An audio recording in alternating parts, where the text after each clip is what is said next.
ತಿರುಗುಬಾಣಕ್ಕೆ ಮತ್ತೆ ಸ್ವಾಗತ. ಜಗದೀಶ್ ಶೆಟ್ಟರ್ ಮೇಲೆ ಒಂದು ಆರೋಪ ಮಾಡಿದರು.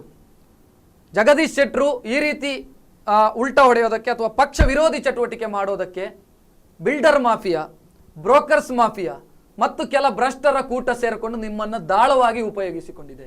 ಜಗದೀಶ್ ಶೆಟ್ಟರನ್ನ ದಾಳವಾಗಿ ಉಪಯೋಗಿಸಿಕೊಂಡಿದೆ, ಹೌದಾ?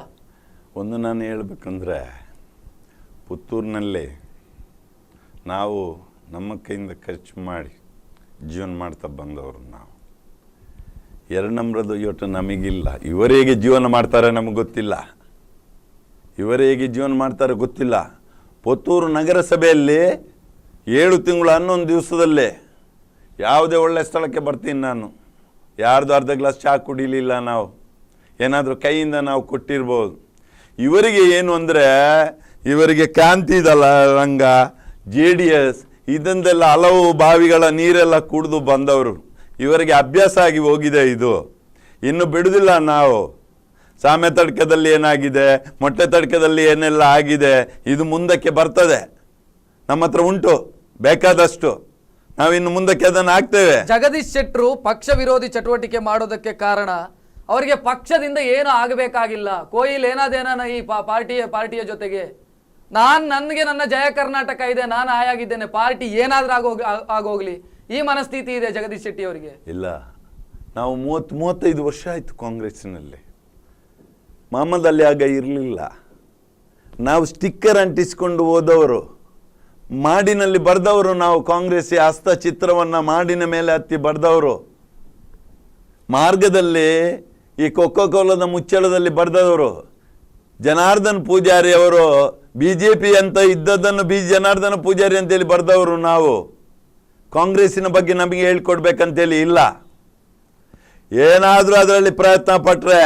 ಜಗದೀಶ್ ಶೆಟ್ಟರು ನೆಹರು ಫ್ಯಾಮಿಲಿ ಅವರಲ್ಲ, ಅವರು ಮಾಡಿದ್ದನ್ನೆಲ್ಲ ಸಹಿಸಿಕೊಳ್ಳೋದಕ್ಕೆ ಸಾಧ್ಯ ಇಲ್ಲ. ಪಾರ್ಟಿಗೆ ಅದರದೇ ಆದ ಶಿಸ್ತು ಇದೆ, ಅದರದೇ ಆದಂತ ಸಿದ್ಧಾಂತ ಇದೆ. ಅಡ್ಡ ಮತದಾನ, ಉಳಿದ ಪಾರ್ಟಿ ಜೊತೆಗೆ ಕಾಂಬಿನೇಷನ್ ಮಾಡಿಕೊಳ್ಳುವಂಥದ್ದು, ಇದನ್ನೆಲ್ಲ ಒಪ್ಪಿಕೊಳ್ಳೋದಕ್ಕೆ ಆಗೋದಿಲ್ಲ ಪಾರ್ಟಿಯಲ್ಲಿ. ನಾವು ಯಾವ ಫ್ಯಾಮಿಲಿ ಅವರು ಅಂತೇಳಿ ನಮಗೆ ಗೊತ್ತಿದೆ. ಇವರ ತಂದೆ ತಾಯಿ ಹತ್ರ ಕೇಳೋದು ಒಳ್ಳೇದು, ಇವರ ಫ್ಯಾಮಿಲಿ ಯಾವುದು ಅಂತ. ನನ್ನ ಫ್ಯಾಮಿಲಿ ಯಾವುದು ಅಂತೇಳಿ ಗೊತ್ತಿದೆ. ಆದ್ರೆ ನಮ್ಮ ರಕ್ತದಲ್ಲಿ ಕಾಂಗ್ರೆಸ್ ಇದೆ. ನಾವು ಕಾಂಗ್ರೆಸ್ಗಿಂತ ಜಾಸ್ತಿ ಜಯ ಕರ್ನಾಟಕಕ್ಕೆ ಕಾನ್ಸಂಟ್ರೇಟ್ ಮಾಡ್ತಾ ಇದ್ದೀರಿ. ಪಾರ್ಟಿ ಏನಾದ್ರೂ ಆಗ್ಲಿ, ನಮ್ಮ ಸಂಘಟನೆ ಇದೆ, ಅದನ್ನು ಕಟ್ಟಿ ಬೆಳೆಸ್ತೀವಿ ನಾವು. ಪಾರ್ಟಿಗೆ ಇದೇ ಕೆಲಸವನ್ನ ಪಾರ್ಟಿಗೆ ಕೊಡೋದಿಲ್ಲ.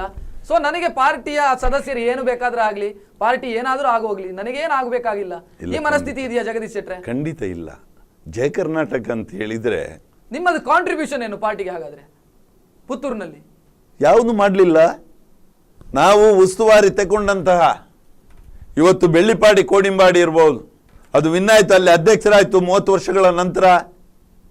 ಇಲ್ಲಿ ಚಿಕ್ಕಮುಡ್ನೂರಿನಲ್ಲಿ ಸುಮಾರು 250, 850, 600 ವೋಟ್ ಡಿಫರೆನ್ಸ್ ಇತ್ತು ಕಳೆದ ಚುನಾವಣೆಯಲ್ಲಿ. 4 ಜನ ಚಿಕ್ಕಮುಡ್ನೂರನ್ನು ನನಗೆ ವಹಿಸಿಕೊಟ್ರು. 4 ಜನ ಕ್ಯಾಂಡಿಡೇಟ್ ವಿನ್ ಆದ್ರು. ರಿಸರ್ವೇಷನ್ ಅಲ್ಲಿ ಕೂಡ 4 ಜನರಲ್ಲಿ ಒಬ್ರು ಬಂದ್ರು, ಅವರು ಅಧ್ಯಕ್ಷರಾದ್ರು. ಜಗದೀಶ್ ಶೆಟ್ಟರು ನೋಡೋ ಪಕ್ಷಾತೀತವಾಗಿ ನಿಂತು, ಪಕ್ಷೇತರನಾಗಿ ನಿಂತು ವಿನ್ ಆಗ್ಲಿ ನೋಡೋಣ.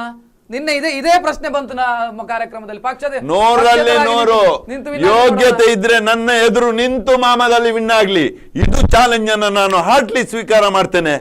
ಯಾವತ್ತಿದ್ರು ನಾಳೆ ರಿಸೈನ್ ಮಾಡ್ಲಿ, ನಾನು ಮತ್ತು ಮಾಮದ್ ಅಲಿ ನಿಲ್ತೇವೆ. ಅವನು ಯಾವ ಏರಿಯಾದಲ್ಲಿ ನಿಲ್ತಾನೆ, ನಾನು ನಿಲ್ತೇನೆ. ನೋಡುವ, ಇದನ್ನು ನಾನು ಬಹಳ ಸಂತೋಷದಿಂದ ನಾನು ಸ್ವೀಕಾರ ಮಾಡ್ತೇನೆ. ಪುತ್ತೂರಿನ ಜನರಿಗೆ ಗೊತ್ತಿದೆ ನೆಲ್ಲಿಕಟ್ಟೆ ಜಗ್ಗ ಅಂತ ಹೇಳಿದ್ರೆ, ಜಗದೀಶ್ ಶೆಟ್ಟಿ ಅಂತ ಹೇಳಿದ್ರೆ ಏನು ಅಂತೇಳಿ ಗೊತ್ತಿದೆ. ನಾನು ಒಂದು ವಿಚಾರ ಹೇಳಲಿಕ್ಕೆ ಇಷ್ಟಪಡ್ತೇನೆ. ಮನುಷ್ಯನನ್ನ ಅಳತೆಗೋಳಾಗಿ ಮಾಡೋದು ಅಷ್ಟು ಸಮಂಜಸ ಅಲ್ಲ. ಒಬ್ಬ ಮನುಷ್ಯನನ್ನ ಖಾಲಿ ಚಿಕ್ಕದಾಗಿ ತಿಳ್ಕೊಳ್ಳುವ ಅಗತ್ಯ ಇಲ್ಲ. ಒಳಗೆ ಏನಿದೆ ಅಂತೇಳಿ ಯಾರಿಗೂ ಗೊತ್ತಿಲ್ಲ. ಎಬ್ಬಿಸೋದು ಬೇಡ, ಅದೆಲ್ಲ ಯೋಚನೆಯನ್ನು ಬಿಡಲಿ. ಮಹಮ್ಮದ್ ಅಲಿ ಅಂತ 1000 ಜನರನ್ನ ನಾನು ನೋಡಿದ್ದೇನೆ. ಮಹಮ್ಮದ್ ಅಲಿ ನಂಗೆ ಲೆಕ್ಕಕ್ಕಿಲ್ಲ. ಯಾಕೆ ಅಂದ್ರೆ ಪುತ್ತೂರಿನ ಜನ ನನಗೆ ಆಶೀರ್ವಾದ ಮಾಡ್ತಾರೆ, ಹಿರಿಯರ ಆಶೀರ್ವಾದ ಮಾಡ್ತಾರೆ. ಜಗದೀಶ್ ಶೆಟ್ರೆ, 7 ತಿಂಗಳು ನೀವು ಅಧ್ಯಕ್ಷರಾಗಿ ಕೆಲಸ ಮಾಡಿದ್ರಿ. ಈ ಅಧ್ಯಕ್ಷರಾಗಿ ಕೆಲಸ ತೃಪ್ತಿ ಇದೆಯಾ ನಿಮಗೆ? 7 ತಿಂಗಳಲ್ಲಿ ಈ ಗೊಂದಲದ ನಡುವೆ ಕೆಲಸ ಮಾಡಿದ್ದೇನೆ ಅಂತ ಅನಿಸ್ತಾ ಇದೆಯಾ? ಖಂಡಿತ. ಯಾಕೆ ಅಂತ ಹೇಳಿದ್ರೆ, ನಾನು ಸ್ವಚ್ಛ ಪುತ್ತೂರು ನಂತರ ಅದರಲ್ಲಿ ನಾವು ಸನ್ಮಾನ್ಯ ಶಾಸಕಿಯವರು ಕೂಡ ಸ್ವಚ್ಛ ಪುತ್ತೂರಿಗೆ ಬಹಳ ಬೆಂಬಲ ಕೊಟ್ಟರು. ಸ್ವಚ್ಛ ಭಾರತ್ ಬಂತು, ಅದರಲ್ಲಿ ಕೂಡ ಎಲ್ಲ ಸಂಘಟನೆಗಳು ನಮ್ಮೊಂದಿಗೆ ಸೇರಿಕೊಂಡ್ರು. ಪುತ್ತೂರು ಸ್ವಚ್ಛ ಆಗಿದೆ. ಈಗ ಒಂದು 60-75% ಪುತ್ತೂರು ಸ್ವಚ್ಛ ಆಗಿದೆ. ಇಷ್ಟವರೆಗೆ ಯಾವುದು ನಮ್ಮ ಡ್ರೈನೇಜ್ ಉಳುತ್ತವರು ಇರಲಿಲ್ಲ, ಈಗ ಉಳುತ್ತಿ ಸಾಧಾರಣ ಮುಗಿತಾ ಬಂತು. ಇನ್ನೊಂದು 1 ತಿಂಗಳಲ್ಲಿ ಮುಗಿತದೆ ಅಲ್ಲ. 7 ತಿಂಗಳಲ್ಲಿ ನೀವು ಈ ಗೊಂದಲದ ನಡುವೆ ಕೆಲಸ ಮಾಡಿದಿರಿ. ಖಂಡಿತ. ಈ ಕಿರಿಕಿರಿಯ ನಡುವೆ ಕೆಲಸ ಮಾಡಿದಿರಿ. ಬರ್ತ್ ಡೆತ್ ಸರ್ಟಿಫಿಕೇಟ್ ಆಗಲಿ, ನೀರಿನ ಕೊರತೆ, ನೀವು ಇಷ್ಟು ವರ್ಷಗಳ ನೀರಿನ PGR ತೆಗೆದ್ರೆ ಗೊತ್ತಾಗ್ತದೆ. ನೀರಿನ ಸಮಸ್ಯೆಗಳನ್ನು ನಾವು ಏನು ವೇಸ್ಟೇಜ್ ಲೀಕೇಜ್ ಇದೆ ಅದನ್ನು ಸ್ಟಾಪ್ ಮಾಡುವ ಮೂಲಕ ನಾವು ಅದರಲ್ಲಿ ದಾಖಲೆ ಮಟ್ಟದಲ್ಲಿ ಇದು ಮಾಡಿದ್ದೇವೆ.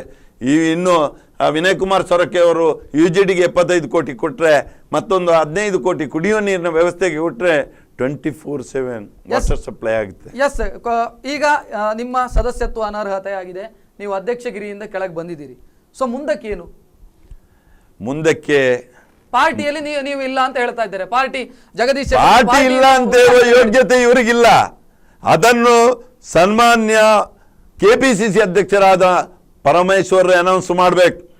ಅದನ್ನು ಮಹಮ್ಮದ್ ಅಲಿ ಅಂತ ಇವರು ನೀಚರ ಅಲ್ಲ ಇದು ಮಾಡೋದು. ನಮಗೆ ಕೋರ್ಟ್ ಅಲ್ಲಿ ಮುಂದುವರಿಯುವಂತ ಯೋಚನೆ ಇದೆಯಾ? ಖಂಡಿತ ಇದೆ. ಸೊ ನಿಮಗೆ ಅನಿಸ್ತಾ ಇಲ್ಲ? ನಾನು ಇವತ್ತು ಒಂದು ಪತ್ರಿಕೆಯಲ್ಲಿ ನೋಡಿದೆ, ಬಿಜೆಪಿಯವರು ಹೇಳ್ತಾ ಇದ್ದಾರೆ ಜಗದೀಶ್ ಶೆಟ್ಟರು ಮತ್ತೆ ಬರಲಿ ಪುರಸಭೆ ನಗರಸಭೆಗೆ ಅಂತ ಬಿಜೆಪಿಯವರು ಹೇಳ್ತಾ ಇದ್ದಾರೆ. ನಿಮ್ಮ ಪಾರ್ಟಿಯವರು ಪಟಾಕಿ ಹೊಡಿತಾ ಇದ್ದಾರೆ. ವೈರುಧ್ಯ ಅಲ್ವಾ ಇದು? ಅವರಿಗೆ ನೋವಾಗೋದಿಲ್ವಾ ನಿಮಗೆ? ನಿಮ್ಮ ಪಾರ್ಟಿಯಲ್ಲಿ ನಿಮಗೆ ಸಪೋರ್ಟ್ ಇಲ್ಲ ಅಂತಾದ್ರೆ ನೋವಾಗೋದಿಲ್ವಾ? ನೋಡಿ, ಪುತ್ತೂರಿನಲ್ಲಿ ನೋವನ್ನು ಹೇಳಿಕೊಳ್ಳುವಂಥ ವೇದಿಕೆ ಇಲ್ಲ. BJPಯವರು ಇವತ್ತು ಅಧ್ಯಕ್ಷರಾಗ್ತಾರೆ ಅಂತ ಹೇಳಿದರೆ, ಕಾಂಗ್ರೆಸ್ಸಿನವರು ಪಟಾಕಿ ಹೊಡೆಸ್ತಾರೆ ಅಂತ ಹೇಳಿದರೆ ಎಂಥ ವಿಪರ್ಯಾಸ. ನಾವು ಯೋಚನೆ ಮಾಡಬೇಕು. ನಮ್ಮಲ್ಲಿ ನಾಯಕರಿದ್ದಾರೆ, ನಾವು ಬೆಲೆ ಕೊಡ್ತೇವೆ.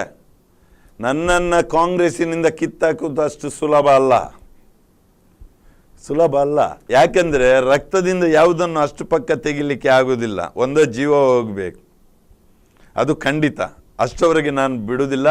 ಎಸ್ ಈ ಇಡೀ ಪ್ರಕರಣವನ್ನ ನಿಮ್ಮ ನಾಯಕರು ಮ್ಯಾನೇಜ್ ಮಾಡಿದ್ರಲ್ಲಿ ಎಡವಿದ್ದಾರೆ ಅಂತ ಅನಿಸೋದಿಲ್ವಾ ನಿಮಗೆ? ಖಂಡಿತ. ಯಾಕೆಂದರೆ ಒಬ್ಬ ಸಿಟ್ಟಿಂಗ್ MLA ಇರುವಾಗ ಕೂತು ಮಾತಾಡಬೇಕಿತ್ತು. ಮತ್ತು ಮಹಮ್ಮದ್ ಅಲಿಯ ರಿಮೋಟ್ ಕಂಟ್ರೋಲ್ ವ್ಯವಸ್ಥೆಗಳು ಇನ್ನು ನಡೆಯುವುದಿಲ್ಲ.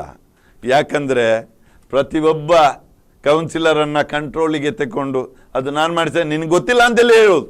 ಸೊ ರಮನಾಥ್ ರೈ ಅವರು ಇದನ್ನು ಮ್ಯಾನೇಜ್ ಮಾಡ್ಕೊಂಡು ಹೋಗಬೇಕಿತ್ತು. ಶಕುಂತಲಾ ಶೆಟ್ಟರು ಇದನ್ನ ಸರಿಪಡಿಸಬೇಕಿತ್ತು.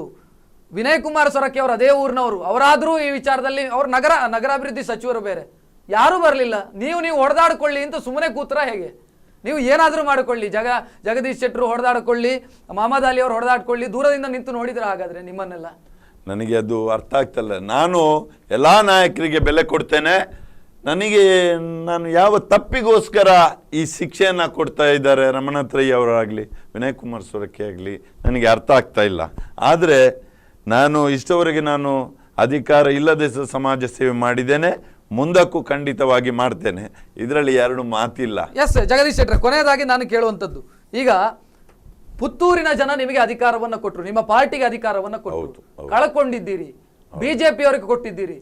ಪುತ್ತೂರಿನ ಜನರ ವಿಶ್ವಾಸವನ್ನ ಕಳೆದುಕೊಂಡಿದ್ದೀರಿ. ನಿಮ್ಮ ಪಾರ್ಟಿ ನೀವು ಅದಕ್ಕೆ ಪಾತ್ರಧಾರಿ ಆದ್ರಿ, ಸೂತ್ರಧಾರಿ ಆದ್ರಿ. ಹೌದು.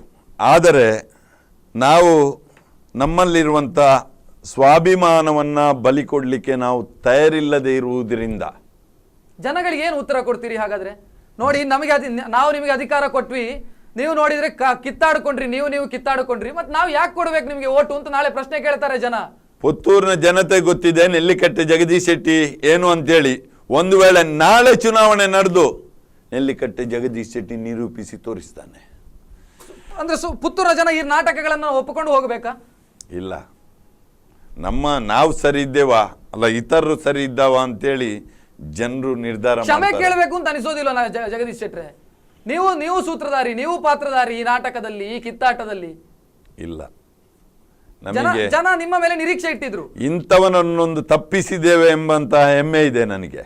ಈಗ ಜೀವನ್ಧರ್ ಜೈನ್ ಅವರ ಅಧ್ಯಕ್ಷ ಖಂಡಿತ. ನಿಮಗೆ ಯಾವಾಗ ಒಂದು ಕ್ಯಾಟ್ರಿಂಗ್ ಮಾಡುತ್ತಿರುವಂತಹ ಒಬ್ಬ ಸದಸ್ಯರ ಮನೆಗೆ ಕಿರುಕುಳ ಕೊಡ್ಲಿಕ್ಕೆ ಶುರು ಮಾಡ್ತಾನ, ಅಂತ ವ್ಯಕ್ತಿ ಆದದಿದ್ದದ್ದು ಅದು ಪುತ್ತೂರಿಗೆ ಒಳ್ಳೇದಾಗಿದೆ ಅಂತೇಳಿ ಹೇಳ್ಬೋದು ನಾವು. ಖಂಡಿತ ಬಿಡುದಿಲ್ಲ ನಾನು. ಸೊ ನಾನು ಕೇಳುವಂತದ್ದು, ಈಗ ಮೊಹಮ್ಮದ್ ಅಲಿ ಅವರು ಅಧ್ಯಕ್ಷರಾಗ್ಲಿಲ್ಲ, ಸರಿ, ಜೀವನ್ದರ್ ಜೈನ್ ಅಧ್ಯಕ್ಷರಾಗ್ತಾ ಇದ್ದಾರೆ, ನಾಳೆ ದಿನ ಬಿಜೆಪಿಗೆ ಮತ್ತೆ ಬಹುಮತ ಇದೆ, ನಾಳೆ ಮತ್ತೊಂದು ಮೀಸಲಾತಿ ಬಂದ್ರು ಬಿಜೆಪಿ ಅವರೇ ಆಗಿಬಿಡ್ತಾರೆ. ಸೊ ನೋವಾಗೋದಿಲ್ವ? ನಿಮ್ಗೆ ಕೊಟ್ಟ ಅಧಿಕಾರವನ್ನು ಅವರಿಗೆ ಬಿಟ್ಟು ಕೊಟ್ಟಿದ್ದೀರಿ, ಅವ್ರು ಏನೂ ಮಾಡಿದ್ರೆ ಅಧಿಕಾರವನ್ನು ಪಡ್ಕೊಂಡು ಖುಷಿಯಲ್ಲಿದ್ದಾರೆ. ಇಲ್ಲ, ಒಂದು ನಾವು ಕಾಂಗ್ರೆಸ್ಸಿನಲ್ಲಿ ಅಧಿಕಾರ ಇಲ್ಲ ಎಂಬಂತ ಬೇಸರ ನನಗಿದೆ. ಕಾಂಗ್ರೆಸ್ಸಿಗೆ ಜನರು ಅಧಿಕಾರ ಕೊಟ್ಟಿದ್ದಾರೆ, ನಾವು ಮಾಡಬೇಕಿತ್ತು, ಮಾಡಲಿಕ್ಕೆ ಸಾಧ್ಯ ಆಗಲಿಲ್ಲ ಎಂಬ ಪಶ್ಚಾತ್ತಾಪ ಕೂಡ ಇದೆ ನಮ್ಮಲ್ಲಿ. ಅದರ ಬಗ್ಗೆ ಬೇಸರ ಇದೆ. ಆದರೆ ನಾಯಕರು ಸರಿ ಮಾಡ್ಬೋದಿತ್ತು, ಮಾಡಲಿಲ್ಲ, ಯಾಕೆ ಗೊತ್ತಿಲ್ಲ ನನಗೆ. ಎಸ್, ಇನ್ನು ಪಾರ್ಟಿಯಲ್ಲಿ ಮುಂದುವರಿತೀರಾ ಅಥವಾ ಪಾರ್ಟಿ ಬಿಡುವಂತ ಯೋಚನೆ ಇದೆಯಾ ಜಗದೀಶ್ ಶೆಟ್ಟರ್? ನಾವು ಕಾಂಗ್ರೆಸ್ ಬಿಡುವಂತ ಮಾತೇ ಇಲ್ಲ. ಸೆಕೆಂಡ್ ಥಾಟ್, ನಿಮ್ಮ ನಾಯಕರು ನಿಮ್ಮ ಮಾತಿಗೆ ಬೆಲೆ ಕೊಡೋದಿಲ್ಲ, ಸ್ವಾಭಿಮಾನ ಇರುವಂತ ಜಗದೀಶ್ ಶೆಟ್ಟರ್ ಉಳ್ಕೊಳ್ತಾರಾ ಅಂತ ಇರೋದು ಪ್ರಶ್ನೆ ಪಾರ್ಟಿಯಲ್ಲಿ. ಉಳ್ಕೊಳ್ಬೇಕಾ? ಯಾವ ಕಾರಣಕ್ಕಾಗಿ ಉಳ್ಕೋಬೇಕು? ನಮ್ಮಲ್ಲಿ ಇಂದಿರಾ ಗಾಂಧಿಯವರು ಮತ್ತು ರಾಜೀವ್ ಗಾಂಧಿಯವರು ನಾನು ಭಾಳ ಹತ್ತಿರದಿಂದ ಕಲ್ಕತ್ತಾದಲ್ಲಿ ನಾವು ಸೇವಾದಳದ ಒಂದು ಕಾರ್ಯಕ್ರಮದಲ್ಲಿ ಹತ್ತಿರದಿಂದ ಕಂಡವನು. ಅವರಲ್ಲಿರುವಂಥ ವರ್ಚಸ್ಸು. ಪುತ್ತೂರಿನಲ್ಲಿ ನಾನು ವಿನಯ್ ಕುಮಾರ್ ಸೊರಕೆಯನ್ನು ಭಾಳ ಮೆಚ್ಚಿಕೊಂಡವನು. ಅವರ ಎಲ್ಲ ಆದರ್ಶಗಳನ್ನು ನಾನು ಹಿಡ್ಕೊಂಡು ಬೆಳೆದವನು. ಅವರು ಯಾವ ರೀತಿ ಸಾಕ್ತಾರೆ ಆ ರೀತಿ ನಾನು ಸಾಗಿದವನು. ಇವತ್ತು ರಮಣತ್ರಯವರು ಮಾಡ್ತಿರುವಂಥ 6 ಸಲ ವಿನ್ ಆಗಿದ್ದಾರೆ ರಮಣತ್ರಯರು. ಅವರ ತತ್ವಾದರ್ಶನವನ್ನು ಕೂಡ ನಾವು ತಿಳ್ಕೊಂಡವರು. ನಮಗೆ ಅನಿಸ್ತದೆ, ಯಾಕೆ ಹೀಗೆ ಆಯಿತು, ಒಬ್ಬನಿಗೋಸ್ಕರ ಯಾಕೆ ಹೀಗೆ ಆಯಿತು, ಏನು ಬೇರೆ ಎಷ್ಟು ಜನ ಲೀಡರ್ ಇದ್ದಾರೆ ನೋಡ ಪುತ್ತೂರಲ್ಲಿ, ತೆಗೆದುಕೊಡ್ಲಿ, ಯಾರು ಒಳ್ಳೆಯ ಲೀಡ್ರು, ಒಬ್ಬನನ್ನು ತೆಗೆದುಕೊಳ್ಳಿ ಅಲ್ವಾ, ಇಂಥವ್ರಂತೇಳಿ ಹೆಸರಿಸಲಿ ನೋಡ, ಇಲ್ಲ. ಆದರೆ ಪುತ್ತೂರಿನಲ್ಲಿ ಪುನಃ ಕಾಂಗ್ರೆಸ್ ಪ್ರಬಲ ಆಗ್ತದೆ, ಕಾಂಗ್ರೆಸ್ಗೆ ಚೈತನ್ಯ ಬರ್ತದೆ. ನಗರಸಭೆ ಮಾತ್ರ ಹೀಗೆ ಇರುತ್ತೆ, ನಗರಸಭೆ ಹೀಗೆ ಇರುತ್ತೆ, ನೀವು ಕಿತ್ತಾಡ್ಕೊಳ್ತಾ ಇರ್ತೀರಿ, ಜನ ನೋಡ್ತಾ ಇರಬೇಕು. ಇಲ್ಲ, ಒಂದೊಂದು ಸಂದರ್ಭದಲ್ಲಿ ಕೆಲವು ಸಲ ಈ ರೀತಿ ನಡೀತದೆ, ಎಲ್ಲ ಸಂದರ್ಭದಲ್ಲಿ ಅಲ್ಲ. ಆದರೆ ನಮಗೆ ಈಗ ಬೆಳಿಗ್ಗೆ ಬರುವಾಗ ಒಂದು ಜನ ಹೇಳಿದ್ರು 2 ಸಲ ಪ್ರಭಾರ ಅಧ್ಯಕ್ಷರಾದರು ಅಂತ, ಇನ್ನು 3ನೇ ಸಲ ಆಗ್ತದ ಎಂಬಂಥ ಒಂದು ಗೊಂದಲದಲ್ಲಿ ನಾವಿದ್ದೇವೆ. ಆದರೆ ಪುತ್ತೂರು ಮಹಾಲಿಂಗೇಶ್ವರ ಯಾವ ರೀತಿ ನಮ್ಮನ್ನೆಲ್ಲ ಕೊಂಡೋಗ್ತಾನೆ ಆ ರೀತಿಯಾಗಿ ನಾವು ಹೋಗ್ತೇವೆ. ಎಸ್ ಜಗದೀಶ್ ಶೆಟ್ಟರ್, ಧನ್ಯವಾದಗಳು ಈ ಡಿಸ್ಕಷನ್ ಅಲ್ಲಿ ಭಾಗವಹಿಸಲಿಕ್ಕೆ. ಥ್ಯಾಂಕ್ ಯು ಸರ್, ನಮಸ್ಕಾರ. ಈ ವಾರದ ತಿರುಗುಬಾಣ ಕಾರ್ಯಕ್ರಮ ಇದು. ಮುಂದಿನ ವಾರ ಮತ್ತೊಬ್ಬ ಅತಿಥಿಯೊಂದಿಗೆ ನಾನು ನಿಮ್ಮನ್ನ ಭೇಟಿ ಮಾಡ್ತೀನಿ. ಅಲ್ಲಿವರೆಗೆ ನಿಮ್ಮೂರಿನ ನಿರಂತರ ಸುದ್ದಿಗಾಗಿ ನೋಡ್ತಾ ಇರಿ ಸ್ಪಂದನ.